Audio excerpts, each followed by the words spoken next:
की TV news में आपका स्वागत है। मैं हूं स्तुति और आइए एक नजर डालते हैं शहर की प्रमुख सुर्खियों पर।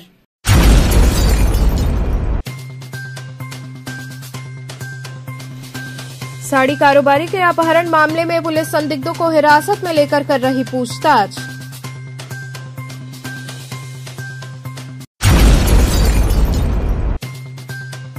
कांग्रेस के प्रदेश प्रांतीय अध्यक्ष अजय राय ने पत्रकारों से रूबरू होते हुए पोस्टर जारी कर काशी की हकीकत को किया उजागर।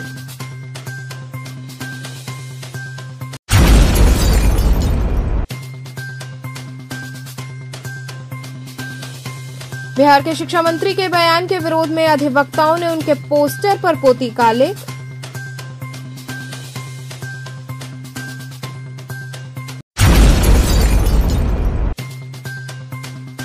और ज्ञानवापी हेट स्पीच मामले में सोमवार को हुई सुनवाई।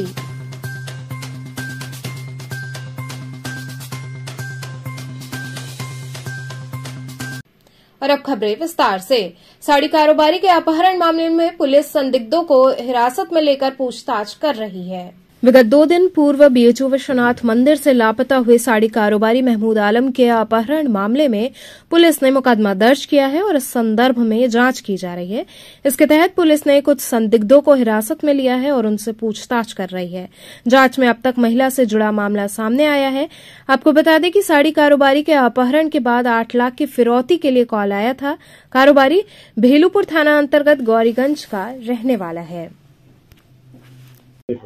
क्योंकि परसों शाम को एक सूचना मिली थी जिसमें महबूब आलम जो साड़ी का कारोबार करते हैं मध्यम स्तर पर, वो अपने बच्चे को फ़ोन करके परेशानी में होने और 8 लाख रुपए की डिमांड उन्होंने कही थी। फ़ोन उनके द्वारा स्वयं किया गया था और लगातार इसके बाद अभियोग पंजीकृत किया गया और हमारी टीम अथक प्रयास कर रही है। उनकी स्कूटी बीएचयू के परिसर के भीतर से प्राप्त हुई है। वो किसी के बुलाने पे बीएचयू परिसर में गए थे और वहाँ से रहस्यमय परिस्थितियों में गायब हुए हैं। फिलहाल हम लोगों के पास कुछ महत्वपूर्ण सुराग प्राप्त हुए हैं जिसके आधार पर कार्रवाई की जा रही है। इस प्रकरण में जो अब तक की छानबीन मिली है उसमें मामला ऐसा प्रतीत हो रहा है कि ये कहीं न कहीं किसी महिला से जुड़ा हुआ है और उस दिशा में तथा अन्य संभावित दिशाओं में भी हम लोग प्रयास कर रहे हैं। किसी हिरासत में भी लिया गया इस मामले में? हाँ, कुछ संदिग्ध हैं जो हिरासत में लिए गए हैं, से पूछताछ की जा रही है। कांग्रेस के प्रदेश प्रांतीय अध्यक्ष अजय राय ने पत्रकारों से रूबरू होते हुए पोस्टर जारी कर काशी की हकीकत को उजागर किया। कांग्रेस के प्रदेश प्रांतीय अध्यक्ष अजय राय पत्रकारों से रूबरू हुए। इस दौरान उन्होंने कहा कि काशी की धार्मिक पौराणिक चीजें हैं, उनको ध्वस्त किया जा रहा है। इसकी इवेंट मैनेजमेंट के तहत पूरी मार्केटिंग की जा रही है। जनता को रोजगार, शिक्षा, अस्पताल की आवश्यकता है, लेकिन टेंट सिटी बसाई जा रही है और गंगा में क्रूज चलाया जा रहा है जिसमें विदेशी पर्यटक हैं। इसके पहले भी विदेशी पर्यटक यहां आते थे, लेकिन 51 दिनों तक इस क्रूज को चलाया जा रहा है। इससे काशी की जनता को क्या फायदा हो रहा है?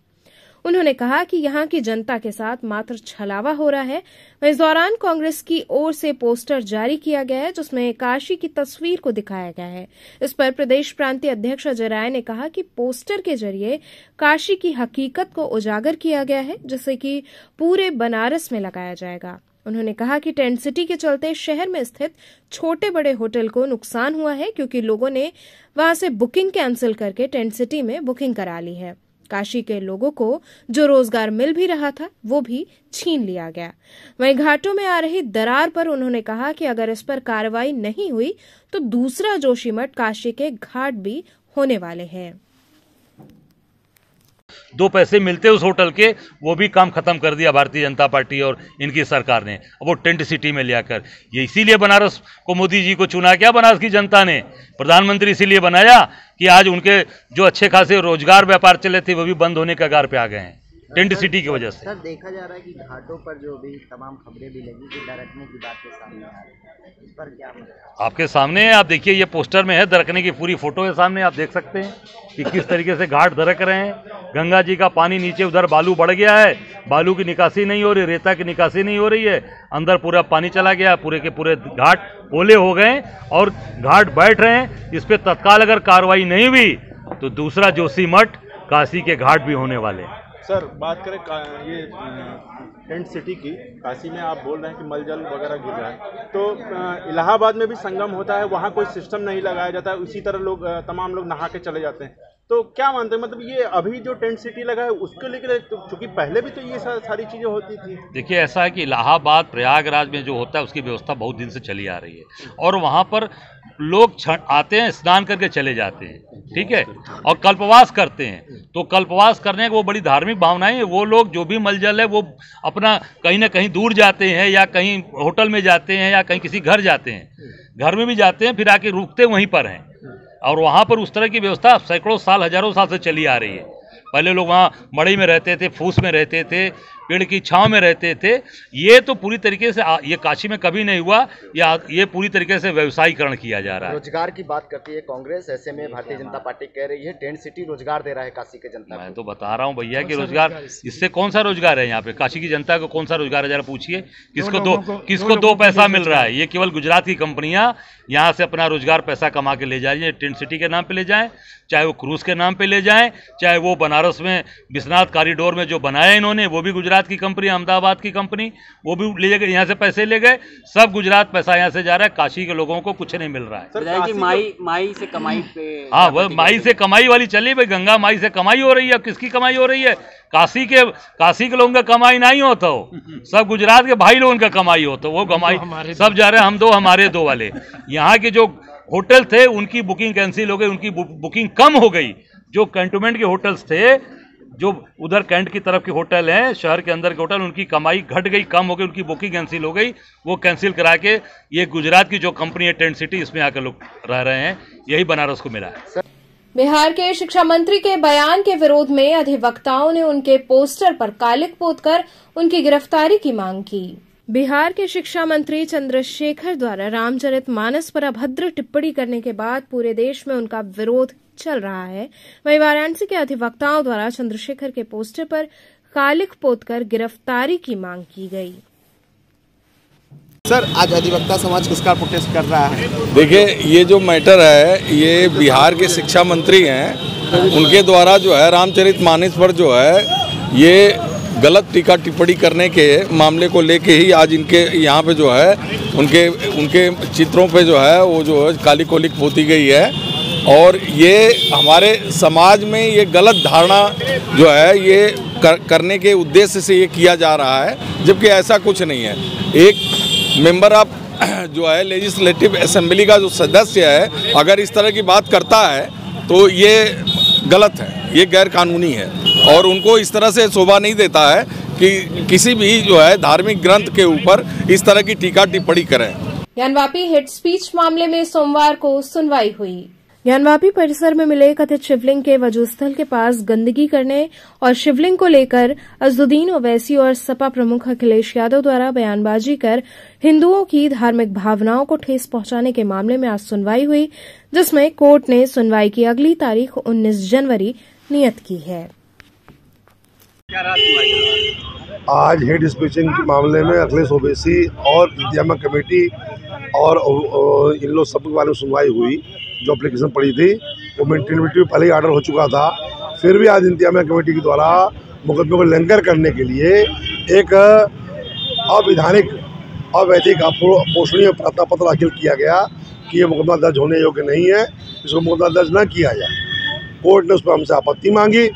आपत्ति के दौरान हमने अपनी आपत्ति दी। आपत्ति में हमने कहा कि ये इस तरह से परंपरा नहीं शुरू की जानी चाहिए, ऐसा कोई लोकस नहीं बनता इनका। जब मुकदमा दर्ज होने के बाद, सम्मन होने के बाद, तब जो है मुजरिम लोगों को और अभियुक्तों को ये अवसर मिलता है अपनी बात कहने के लिए। इस अवसर पे ये ऐसा नहीं होना चाहिए। कोर्ट ने हमारी बात सुन ली और अखिलेश ओवैसी तरफ से कोई भी पक्षकार मौजूद नहीं था और न तो इनकी तरफ से कोई वकील प्रस्तुत था इंतजामिया कमेटी तरफ से। तो अकेले हमारी बहस हुई। बहस होने के बाद हमारी तरफ सब वकीलों की बहस हुई। हमारी तरफ से जितने लोग मुकदमा दाखिल किए हैं उसमें अजय प्रताप सिंह की जूनियर थी, हमारी जूनियर हेमलता जी थी, विजय थे, घनश्याम मिश्रा जो हमारे एडवोकेट सहयोगी वो भी थे और सभी सहयोगी अधिवक्ताओं। अगली सुनवाई 19 जनवरी 2023 की डेट मुकर्रर की गई है।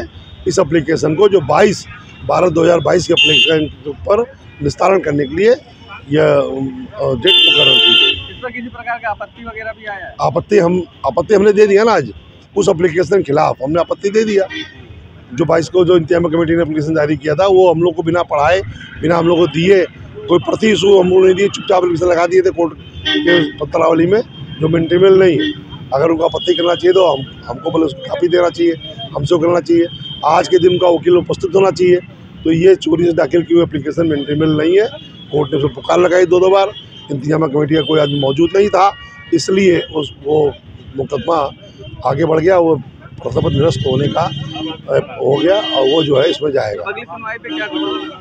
अगली सुनवाई पे ये कोर्ट के आदेश को देखने के बाद हम कुछ बोल सकते हैं। कोर्ट 19 तारीख को क्या फैसला देता है, जो बोलेगा, जो फैसला देगा उसके खिलाफ कोर्ट कुछ बड़ा फैसला दे सकता है। कोर्ट को बड़ा फैसला देना ही चाहिए। जब सब मेंटेनेबिलिटी पे बहस हो चुकी, प्रथम मेंटेनेबल माना गया और 4 थाने का जो रिपोर्ट है वो हमारे कोऑपरेट करते हुए आई है कि ऐसा घटना घटा है, परंतु मुकदमा दर्ज नहीं हुआ, तो कोर्ट को तो आदेश करना चाहिए। ललिता कुमारी विवाद में स्पष्ट है, 154 में अगर एफआईआर दर्ज नहीं होती तो 155 में मुकदमा दर्ज होता है। ये परंपरा है, ये विधानिक वह supreme court. Haribandhu international school में आयोजित स्पोर्ट्स एरोबिक्स प्रतियोगिता में खिलाड़ियों ने बेहतरीन प्रदर्शन किया। हरिबंधु इंटरनेशनल स्कूल अराजी नेवादा गौरा कला के प्रांगण में Indian sports aerobics and fitness federation of India एवं sports aerobics and fitness association Uttar Pradesh के संयुक्त तत्वाधान में आयोजित 3 दिवसीय प्रतियोगिता में स्पोर्ट्स एरोबिक्स बालक एवं बालिकाओं की स्पर्धा में महाराष्ट्र की टीम ने बेहतरीन प्रदर्शन किया।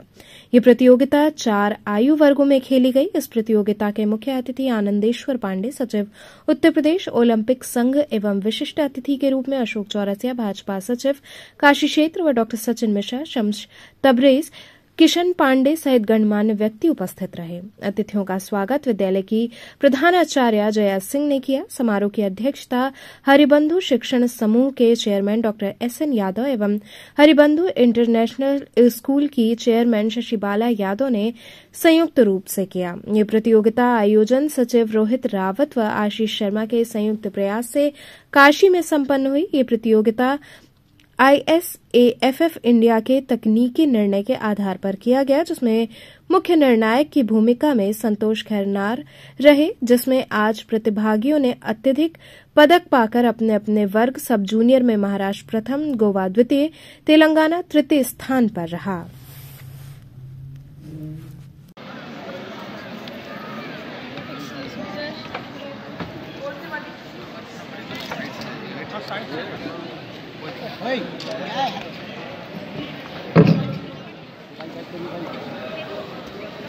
रागनी जी किसी मेड को भेजिए इसमें कुछ।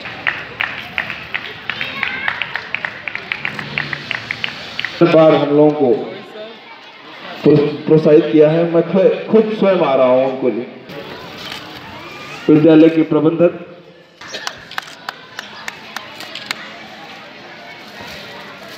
थोड़ी क्लैपिंग होती रहेगी तो उत्साह बढ़ता रहेगा और सबको।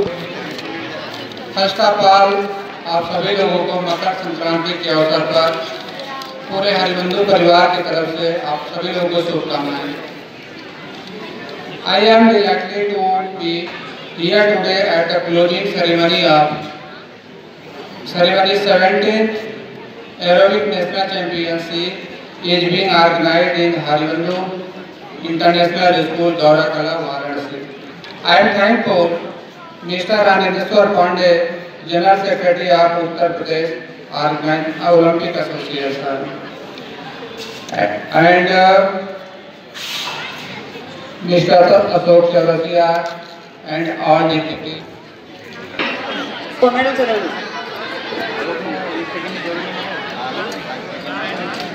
और टीम की रेडी? इधर देखिए सारे। Okay, thank you.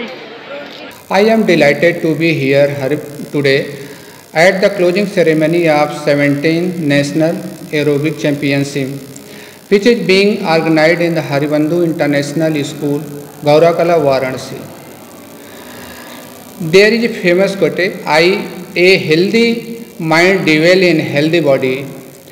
Sport improves the cognitive and memory function of brain. Education is not about subject, but also about the entire personality development. Sport increase mental discipline like focus and concentration, which are necessary to academic education. Sport teach us teamwork, which is cannot learn by study. Aerobic is a form of physical exercise combined with rhythmic aerobic exercise and stretching and strength training. I would like to congratulate. Whether you have won a medal or not, you are all winner. In a long run, your active and continuity participation in aerobic would pay you benefit in terms of fitness, well-being and happiness. Winning or losing is sport is not at all important, but the happiness of participation is more important. Thank you. गणतंत्र दिवस के मद्देनजर alert जारी किया गया। गणतंत्र दिवस को लेकर उत्तर प्रदेश में अलर्ट जारी किया गया है। प्रदेश के तमाम प्राचीन मंदिर, मठ और ऐतिहासिक स्थलों की सुरक्षा बढ़ाने के निर्देश दिए गए हैं। इसी क्रम में वाराणसी पुलिस कमिश्नरेट और जिला प्रशासन पूरी तरह से अलर्ट नजर आ रहा है। जिले के तमाम पर्यटन स्थल, धार्मिक स्थल पर सुरक्षा व्यवस्था कड़ी कर दी गई है। साथ ही डॉग स्क्वाड, बम निरोधक दस्ता समेत तमाम टीमों को अलर्ट कर दिया गया है।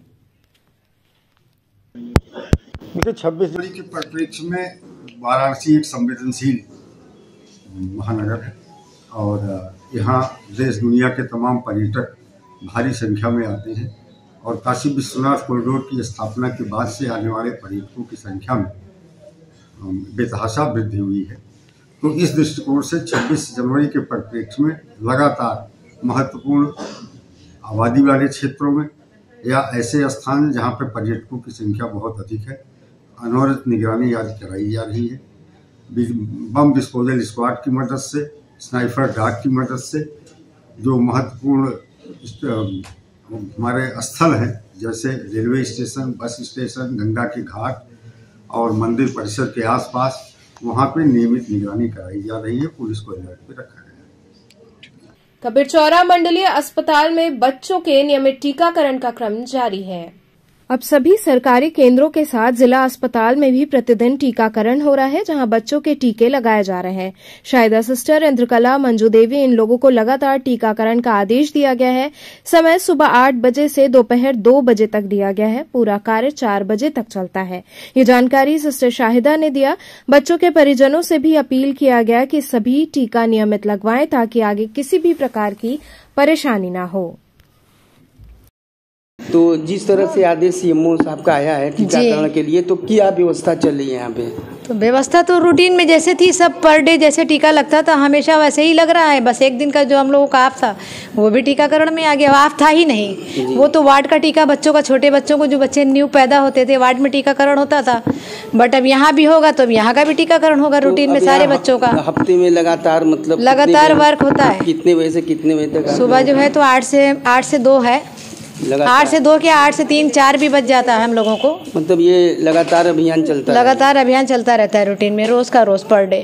किस तरह के टीका यहाँ लगाए जाते हैं? भैया यहाँ तो 10 तरह के टीके हैं। पहला टीका BCG का बच्चों को जो बर्थ डोज लगता है टीबी से बचाव के लिए, उसके साथ पोलियो की खुराक दी जाती है 0 डोज।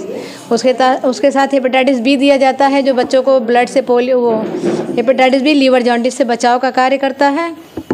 उसके बाद 1.5 महीने पे दिया जाता है पेंटा फर्स्ट में 5 टीके हैं। पेंटा फर्स्ट में 5 टीके हैं। उसमें काली खांसी, टेटनस, गला घोटू, पीलिया और दिमागी बुखार से बचाव का टीका। उसके साथ IPV दिया जाता है। उसके साथ PCV का टीका दिया जाता है जो डबल निमोनिया से बचाव का टीका है। उसके साथ IPV दिया जाता है जो सारे टीका उपलब्ध है आपके पास? टोटल पूरे टीके अवेलेबल है यहाँ। रुकेंगे एक छोटे से ब्रेक के लिए, आप बने रहिए KTV के साथ।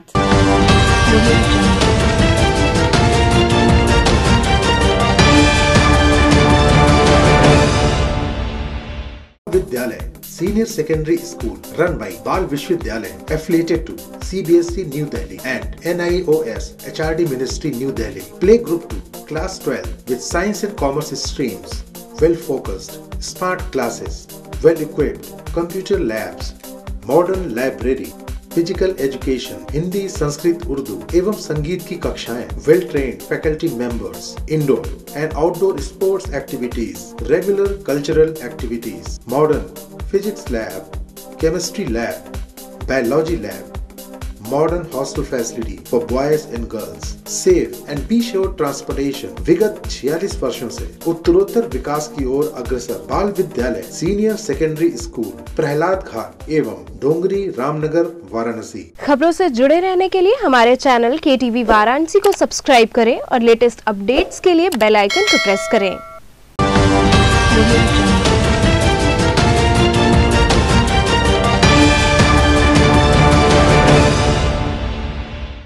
ब्रेक के बाद आपका स्वागत है। विद्युत दर वृद्धि के विरोध में जन संघर्ष समिति द्वारा जिलाधिकारी को ज्ञापन सौंपा गया। बिजली की दरों में बढ़ोतरी किए जाने के प्रस्ताव के खिलाफ आज जन संघर्ष समिति ने जिलाधिकारी को ज्ञापन देते हुए तत्काल बढ़े हुए मूल्य को वापस लेने की गुहार लगाई। मीडिया से बात करते हुए बताया कि कोरोना के चलते गरीबों, मजदूरों, किसानों और मध्यम वर्गीय के सामने रोजगार का संकट है। ऐसे में बिजली बिलों का भुगतान किसी तरह से किया जा रहा है, फिर भी प्रदेश में लाखों विद्युत कनेक्शन धारकों और करोड़ों का बकाया है और उनके कनेक्शन काटे जा रहे हैं। इसके बावजूद उत्तर प्रदेश विद्युत नियामक के प्रस्ताव को सरकार मानकर विद्युत दर बढ़ा देगी तो गरीब, मजदूरों और किसानों पर भारी बोझ पड़ेगा और वह किसी भी स्थिति में इसे सहन नहीं कर पाएंगे। इसलिए बढ़े हुए विद्युत दर को तत्काल वापस लेने हेतु जिलाधिकारी को ज्ञापन सौंपा गया है।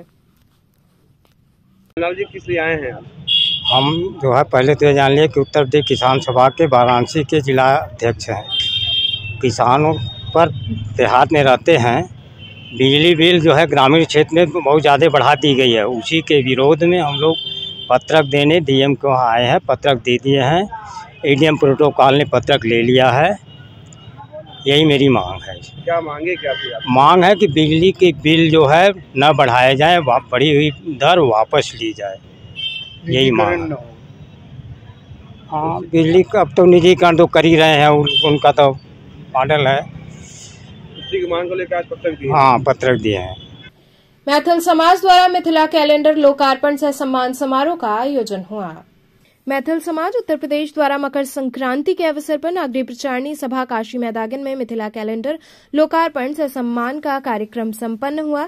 कार्यक्रम का शुभारंभ कवि कोकिल विद्यापति के चित्र पर माल्यार्पण और दीप प्रज्वलित करके आगत अतिथियों द्वारा किया गया। संस्था के अध्यक्ष निरसन कुमार झा एडवोकेट ने कार्यक्रम के मुख्य अतिथि दी सेंट्रल बार एसोसिएशन के अध्यक्ष प्रभु नारायण पांडे को मिथिला पाग, ऋषि जैमिनी के चित्र, माला और शॉल पहनाकर सम्मानित किया।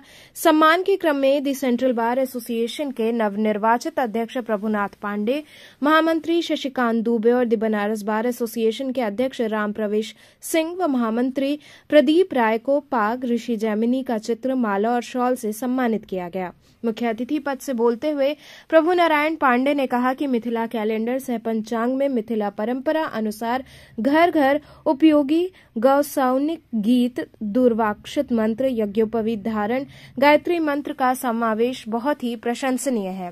मुख्य वक्ता पद से बोलते हुए प्रख्यात साहित्यकार डॉक्टर जितेंद्र नाथ मिश्र ने कहा कि कैलेंडर में मिथिला पंचांग का समावेश मिथिला कैलेंडर को बहुउपयोगी बना देता है। कार्यक्रम का संयोजन गौतम कुमार झा एडवोकेट ने किया। कार्यक्रम में प्रमुख रूप से भोगेंद्र झा, सभाजी शुक्ल, ब्रिजेश पांडे, अमरनाथ झा इत्यादि लोग उपस्थित रहे। गौतम जी, क्या है, किस तरह का एक कार्यक्रम आज है? ये आज हम मिथिला कैलेंडर का लोकार्पण कर रहे हैं। साथ ही साथ हमारे जो सेंट्रल बार एसोसिएशन, दी बनारस बार एसोसिएशन के नवनिर्वाचित पदाधिकारी हैं, उनका सम्मान कर रहे हैं। तो क्या है, किस तरह का एक कैलेंडर है? ये कैलेंडर मिथिला कैलेंडर है। इसका पंचांग का नाम इसलिए दिए हैं क्योंकि इसमें हम लोगों ने, संस्था ने पंचांग के अनुसार इसका निर्माण किया है। जैसे कि पंचांग देखने में आम जनता पंचांग नहीं देख सकता है। जैसे विवाह, मुंडन, जनेऊ, उपनयन, गृह प्रवेश पंचांग के अनुसार, सुविधा अनुसार हमने हर पेज में महीनवार रूप से दिया है ताकि आम जनता भी आसानी से देखे, अपने कार्य पंचांग के अनुसार कर सके। मारपीट मामले में पीड़ित ने एडिशनल पुलिस कमिश्नर को ज्ञापन सौंपा। विगत दिन उमेश विश्वकर्मा पुत्र पारसनाथ विश्वकर्मा ग्राम परसा थाना फूलपुर के रहने वाले व्यक्ति के साथ रास्ते के विवाद को लेकर गांव के ही देवेंद्र, रविंद्र, संतोष सिंह, सत्यप्रकाश सिंह इत्यादि ने गाली गलौज और जान से मारने की धमकी देते हुए मारपीट किया। मारपीट में प्रार्थी के घर के लगभग आधा दर्जन लोगों को गंभीर चोटें आई हैं। इस संदर्भ में उमेश विश्वकर्मा ने बताया कि उन्होंने स्थानीय थाना फूलपुर में प्रार्थना पत्र देकर प्राथमिकी दर्ज कराने की गुहार लगाई, लेकिन इंस्पेक्टर के हीला हवाली से निराश होकर उन्होंने आज additional police commissioner Santosh Singh के कार्यालय पहुंचकर आपबीती बताते हुए आरोपियों के ऊपर मुकदमा दर्ज कर गिरफ्तारी की मांग की है। क्या मामला है और आप लोग किससे मिलने आए हैं? सर यहाँ पे हम कमिश्नर साहब के यहाँ ऑफिस पे आए थे यहाँ पे मिलने के लिए। क्या मामला है? क्यों मिलने आए थे? सर हम लोगों को ठाकुरों ने बहुत मारा है, जमीन पे हमारे दरवाजे पे सर जबरदस्ती खड़ंजा लगवा रहे हैं और प्रधान को भी उसमें शामिल किए हैं और प्रधान के माध्यम से जबरदस्ती खड़ंजा लगवा रहे हैं, बोल रहे हैं और पर्सनली उनके लिए चाहिए खड़ंजा। खड़ंजे से क्या दिक्कत है? खड़ंजे से दिक्कत यही है कि वो संपत्ति हमारी है सर। वो पहले जो रोड बनाया है वो भी हमारे चक में बनवाए हैं ये लोग ने। अगर उसको सही कराया जाए तो वो उनके चक में जाएगा और सही नहीं करा रहे, इसीलिए। क्या बातचीत हुआ और क्या आश्वासन मिला? सर उन्होंने दबाव बनाया था तो हम लोगों को जानकारी हुई तो हमने भी एसडीएम साहब के पास गया था, इसका दरखास्त दिया था वहाँ पे। तो उन्होंने लिख के दिया कि ठीक है मौके पे जाइए, दोनों पक्षों को सामने बुलाइए और नापी करवा के उसके बाद जो होता है उसका फैसला बताएंगे हम। लेकिन इन्होंने ना वो नेपाल आए ना कानी गोवा नापने और ये कागज पत्तर पता नहीं कहाँ से तैयार करा के और बोल रहे हैं कि यही सही है, यही बनेगा और इस पर ज़बरदस्ती ये लोग कर रहे हैं। हम लोगों ने रोकने की कोशिश की, उनसे बातें की सर आप पहले नापी होने वाली थी, हो जाने दी, उसके बाद आप बनवाइए। तो नहीं माने, बोले नहीं यही बनेगा, जो जिसको करना हो जो कर ले। और इतने पे सर प्रधान पहले धक्का दे दिया और उसके बाद विपक्षियों को मौका मिला, तुरंत मारने पीटने लगे लाठी डंडे से और राड उड़ लिए थे, सब हमारे परिवार को मार लेंगे। औरतें हमारे घर की जो कि उसमें बेचारी गिरी है उसको भी घींच के और धनंगे करके सब उसमें जैसे पहलवानों से कुश्ती सर वैसे उनको मार रहे थे और ज़बरदस्ती सर उनका कपड़ा इधर उधर करके और गाली दे रहे थे। और बहुत सर हमारे तरफ सर 7 लोग घायल, जिसमें कि 3 लोग बहुत गंभीर रूप से घायल हैं। कहाँ भर्ती हैं सर? उनको कभी सर सुंदर बीएचयू में हम लोग उनको एडमिट कराए थे। उसके बाद तो फिर वहाँ से हम उनको दीनदयाल कैसे वहाँ पर ट्रीटमेंट हमारा सही नहीं हुआ तो हम उनको फिर कपिल चौरा में एडमिट कराए हैं। तो मुकदमा दर्ज हुआ है? मुकदमा दायर के लिए सर हम उसी समय तत्काल में थाने पे पहुंचे, लेकिन जो हमारे वहाँ के जो प्रशासन है हमारा ये FIR लिखे ही नहीं और गाली गलौज हमको उल्टा गाली देके भगाए कि जाओ भोसड़ी के तुमको बहुत मारेंगे, तुम उल्टा धारा लगवा रहे हो यहाँ पे, तुम्हारे ऊपर बल्कि हम उल्टा लगवा देंगे। जी फूलपुर थाने का मामला है। कमिश्नर साहब से बात हुई सर, उन्होंने बात किया, आश्वासन दिया सर। भाजपा महिला मोर्चा द्वारा G20 की अध्यक्षता का उल्लास मनाया गया। भारतीय जनता पार्टी महिला मोर्चा द्वारा काशी के अस्सी घाट पर G20 की अध्यक्षता के उपलक्ष्य में उल्लास मनाया गया। इस अवसर पर घाट पर महिलाओं ने रंगोली के माध्यम से G20 को उकेरा। कार्यक्रम में प्रमुख रूप से कुसुम पटेल, नम्रता चौरसिया, विनीता सिंह, प्रज्ञा पांडे, पूजा पांडे आदि सदस्याएं शामिल रहीं।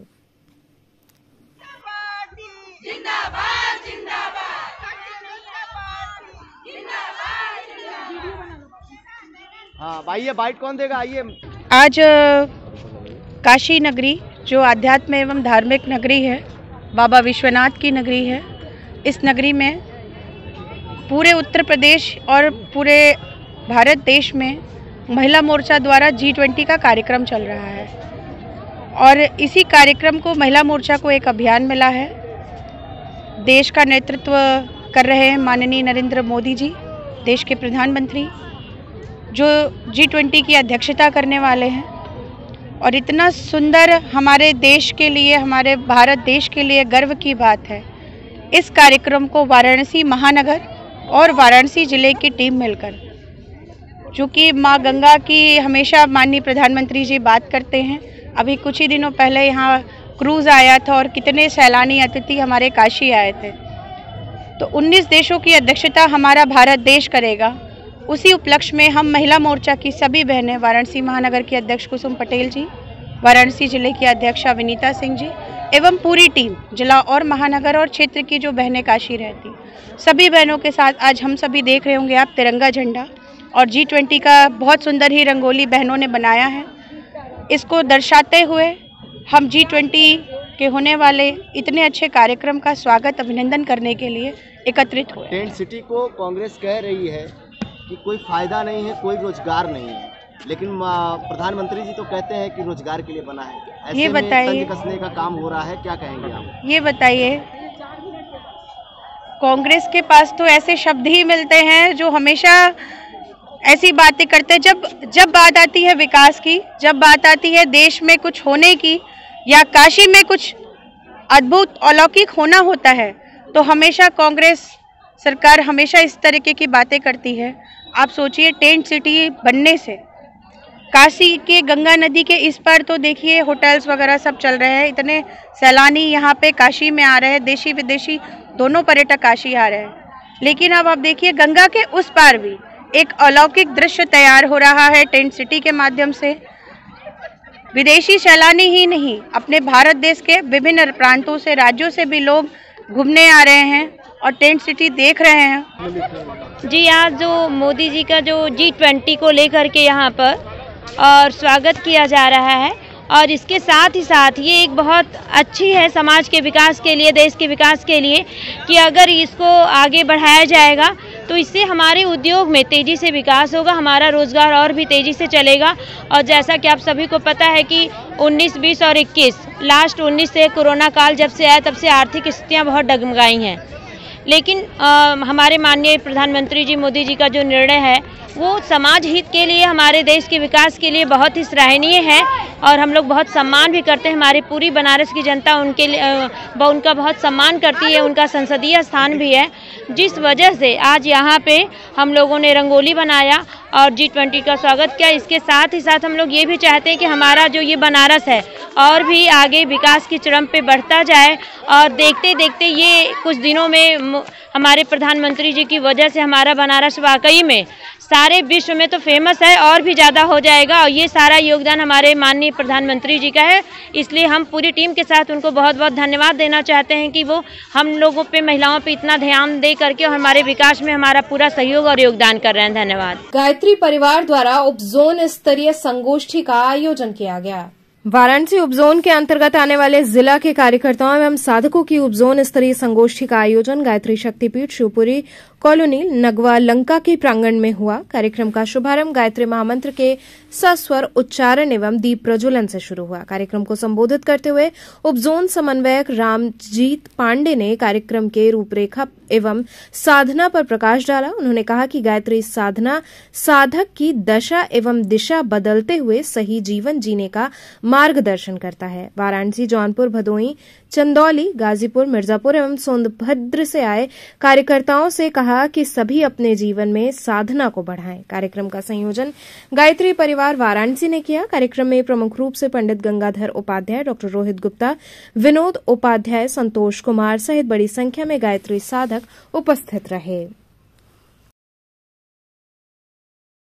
हमारा शांति कुंज जो मुख्यालय है उसके संगठन के जो चैनल्स हमारे हैं उसमें वाराणसी एक जोन है और इसमें 20 ज़िले हैं और इस जोन में 4 ज़िले हैं, 4 उप जोन हैं जिसमें 5-5, 6-6 ज़िले हैं। तो आज 6 ज़िले जो वाराणसी उप जोन जिसको कहा जाता है उसके सक्रिय अग्रिम पंक्ति के कार्यकर्ताओं की एक संगठन की बैठक रखी गई है और इसमें परम पूज्य गुरुदेव द्वारा घोषित कार्यक्रमों को वर्षानुसार, जिसे इस वसंत से अगले वसंत तक, फिर अगले वसंत से अगले वसंत तक, इस तरह हम लोग कार्य योजना बनाकर वर्ष भर कार्य करते हैं। तो उसकी कार्य योजना पर प्रकाश डालेंगे और यहाँ से उन सूत्रों को लेकर के हमारे कार्यकर्ता जाएंगे और अपने जिलों में कार्यक्रम करेंगे। इस तरह कार्यक्रम का उद्देश्य देखिए, ये कार्यक्रम जो गायत्री परिवार का है वो है कि हम लोकमानस को प्रशिक्षित करें और उसको सन्मार्ग पर ले चले, लोगों को के अंदर सद्बुद्धि आए और सन्मार्ग पर चले। इसके लिए हम लोग विविध कार्यक्रम चलाते हैं और उसमें संगठन की दृष्टि से हम लोग नारी जागरण, शिक्षा, स्वास्थ्य, स्वावलंबन, युवाओं को प्रेरित करना, वृक्षारोपण करना, नदी जल की शुद्धि और वृक्षारोपण का कार्यक्रम, नशा मुक्ति के कार्यक्रम, ये सब चलाते हैं। तो उसके लिए हम पूरे वर्ष की योजना बनाते हैं और पूरे वर्ष की योजना बना करके जिलों में एक टारगेट रखते हैं और उस टारगेट को पूरा करते हैं। तो इससे जनमानस में एक अवेयरनेस पैदा होता है, एक जागरण पैदा होता है और उसके प्रति वो सचेत होते हैं, लोग हमसे जुड़ते हैं। मकर संक्रांति पे कोई संदेश? जी, मकर संक्रांति वास्तव में सूर्य उपासना है और सूर्य उपासना ही गायत्री उपासना है। तो सूर्य का संबंध सीधा गायत्री से है, गायत्री मंत्र का संबंध सीधा सूर्य से है। और आज भगवान सूर्य मकर राशि में प्रवेश कर रहे हैं, उत्तरायण हो रहे हैं, तो निश्चित रूप से हमारी एक आध्यात्मिक शक्ति का जो जागरण हो रहा है वो लोगों को एक ऐसा लाभ देगा, उनकी चैतन्यता, उनकी मानसिक स्थिति, उनकी शारीरिक स्वास्थ्य सब कुछ जो है बढ़े और सब लोग स्वस्थ प्रसन्न हो। इस मकर संक्रांति पर गायत्री परिवार की तरफ से सबको शुभकामना। काशी में बलून और बोट रेस फेस्टिवल का आयोजन होने जा रहा है। पहली बार एससीओ प्रतिनिधि मंडल के दौरे के उपलक्ष्य में बनारस में 17 से 20 जनवरी के दौरान एक हॉट एयर बलून तथा एक अनोखे नौका दौड़ महोत्सव का आयोजन किया जा रहा है।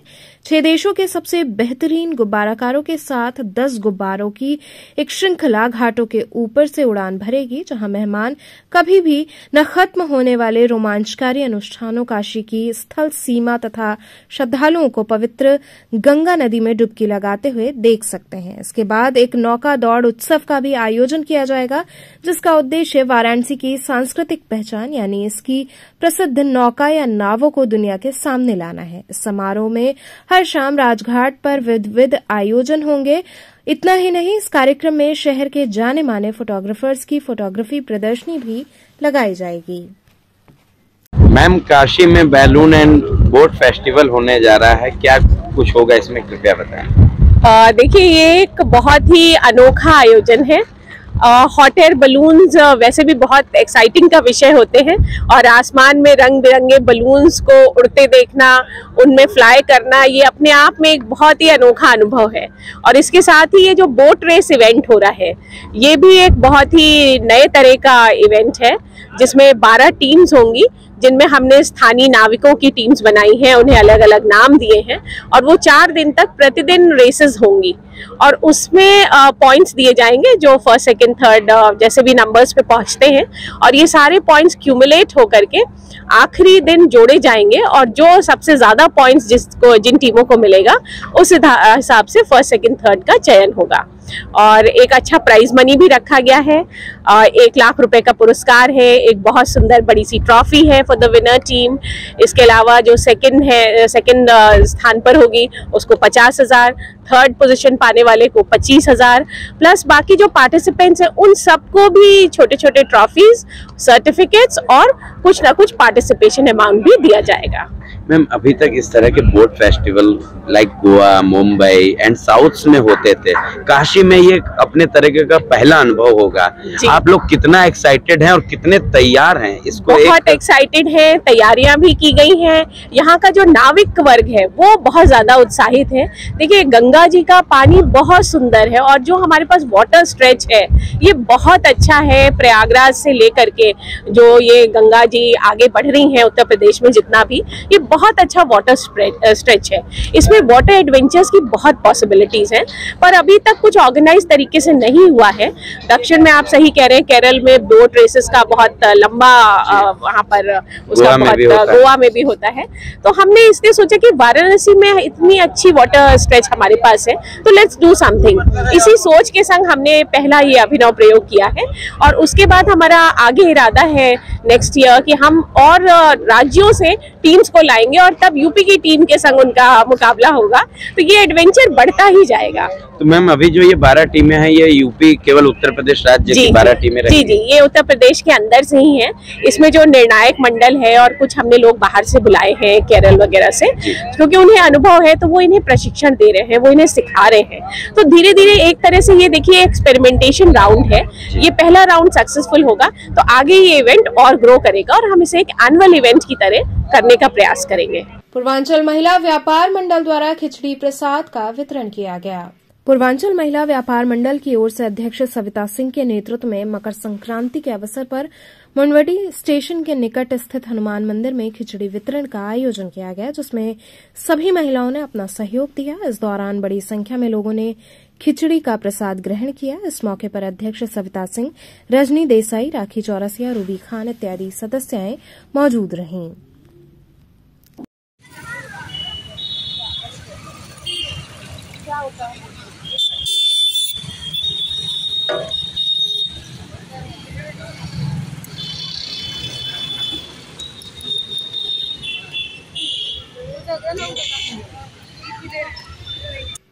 तो चलते चलते पुनः एक नजर डालते हैं शहर की प्रमुख सुर्खियों पर।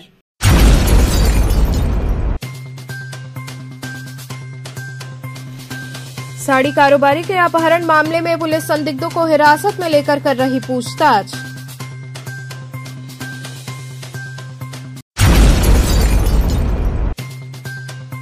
कांग्रेस के प्रदेश प्रांतीय अध्यक्ष अजय राय ने पत्रकारों से रूबरू होते हुए पोस्टर जारी कर काशी की हकीकत को किया उजागर।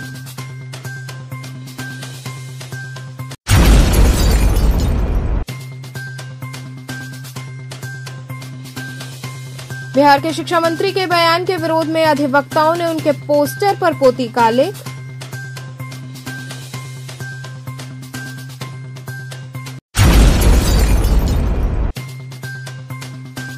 और ज्ञानवापी हेट स्पीच मामले में सोमवार को हुई सुनवाई।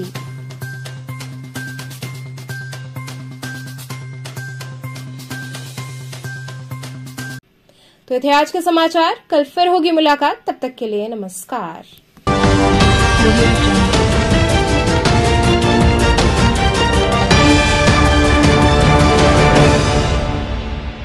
खबरों से जुड़े रहने के लिए हमारे चैनल KTV वाराणसी को सब्सक्राइब करें और लेटेस्ट अपडेट्स के लिए बेल आइकन को प्रेस करें।